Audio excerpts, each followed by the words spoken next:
আমের ভারে যেন নুয়ে পড়ছে গাছ, এক গাছেই দুলছে 5 ধরনের ফল, আর চালায় ঝুলছে মিষ্টি আঙুর। পাতার চেয়ে গাছে তেঁতুলি বেশি, আর কোনো গাছে মালটা, কোনো গাছে পেয়ারা। 40 শতক জমির মিশ্র বাগান, পুরোটাই ফলবতী গাছে ঠাসা। এমন দৃশ্য মন জুড়াবে যে কোনো মানুষের। কক্সবাজারের পেকুয়া উপজেলার বারোবাকিয়া ইউনিয়নের ফাঁসিয়াখালী এলাকায় পেশায় আইনজীবী হেলাল বিন মঞ্জুর নিজের পরিবারের জন্য একটি বাড়ি তৈরি করেন। বাড়ি নির্মাণের পর পাশের পতিত জমিতে মিশ্র ফলের বাগানের পরিকল্পনা করেন তিনি। বোনের ছেলে বিশ্ববিদ্যালয় ছাত্র HM ফাহিমের সহযোগিতায় 2 বছর আগে শুরু করেন বাগান তৈরির কাজ।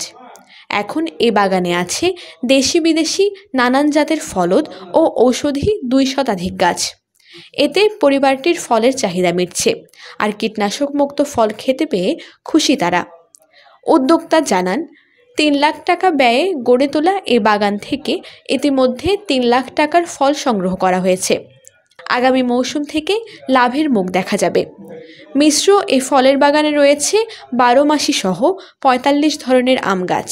তাছাড়া রয়েছে ড্রাগন, আঙুর, মিষ্টি তেঁতুল, কাজি পেয়ারা, থাই সফেদা, আমড়া, রঙিন ডালিম, 3 ফল, মালটা, চায়না কমলা, চুইঝাল, পিচ ফল, মিরাকল ফল, কদবেল, সাদা জাম, জামরুল, করমচা ও ক্যান্সারের প্রতিষেধক ননি ফল এবং করসল পাতা। বাড়ির আঙিনায় পুকুরে রয়েছে কই, কার্প, গোল্ডফিশ সহ দেশি বিদেশি নানান জাতের মাছ। আর ক্যান্সার প্রতিষেধক ননি ফল ও করসল পাতার জন্য দূর দূরান্ত থেকে মানুষ আসে তাদের কাছে।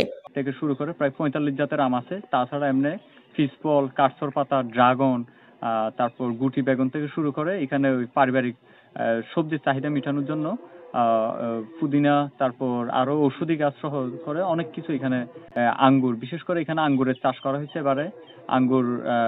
আঙ্গুরের কতগুলো মাচা দিয়েছি, প্রত্যেকটা মাচাই মিনিমাম 10 কেজি প্লাস করে আঙ্গুর ধরছে। ফলন দিয়ে আমাদের পরিবারের চাহিদা মেটানো সম্ভব এবং ফরমালিন থেকে আমরা মুক্তি পাচ্ছি, এবং ফ্যামিলির সকলে এখানে ঔষধি গাছ থাকার ফলে এখানে যে প্রয়োজনীয় চিকিৎসাপত্র এখানে অনেক গাছগাছালি থেকে আমরা পেয়ে থাকতেছি। ও হাঁটার জায়গা থাকায় বাগানের সৌন্দর্য দেখতে ও মনোরম পরিবেশে সময় কাটাতে আসেন স্থানীয়রাও। এখানে বিভিন্ন ফলজ ঔষধি গাছ আছে, দেখে আসলে আমার বিষয়টা অনেক বেশি ভালো লাগছে। এবং সেই সাথে এটা বিনোদনেরও একটা স্পট। এখানে দেখলাম যে বিভিন্ন শৈল্পিক জিনিসপত্র আছে, বসার মতো জায়গা আছে।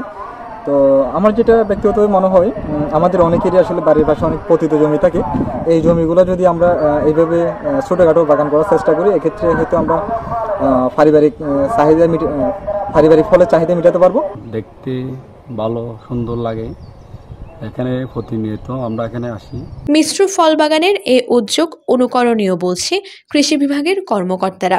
আমাদের বাংলাদেশের প্রতিটা ঘরের আঙিনায় কোনো না কোনো দিকে আমাদের ছোটখাটো জায়গা আছে যেখানে 2, 4, 5টা গাছ, ফলদ গাছ আমরা লাগাতে পারি, এবং এখান থেকে আমরা আমাদের পারিবারিক পুষ্টি চাহিদা অনায়াসেই পূরণ করতে পারি। তামিম সাহেবের যে বাগানটা, এটাতে আমাদের কৃষি বিভাগের আমরা যারা আছি নিয়মিত পরিচর্যায় পরামর্শ দিয়ে থাকি।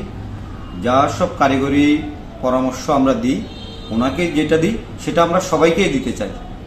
আমরা প্রত্যেকটা মানুষের পাশে কৃষি বিভাগ আছি। আপনারা আমাদের সহায়তা চাইলে সেটা আমরা প্রয়োজন সাপেক্ষে যে কোনো কারিগরি সহায়তা দিতে বদ্ধপরিকর। ফল বাগানে আগ্রহীদের কৃষি বিভাগ সহযোগিতা করবে বলে জানানো হয়।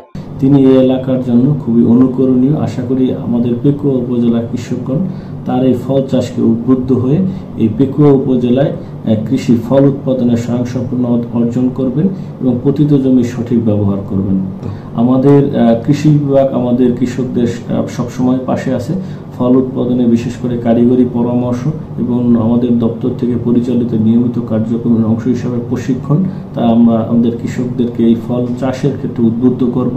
আশা করি ভবিষ্যতে ফল উৎপাদনে পেকুয়া উপজেলা তথা সারা বাংলাদেশ স্বয়ংসম্পূর্ণতা অর্জন করবে। এই উদ্যোগ ফল উৎপাদনে নতুন এক দিগন্ত উন্মোচন করেছে, এমনই বলছেন স্থানীয়রা। আফজারা রিয়া, টেটিয়ান।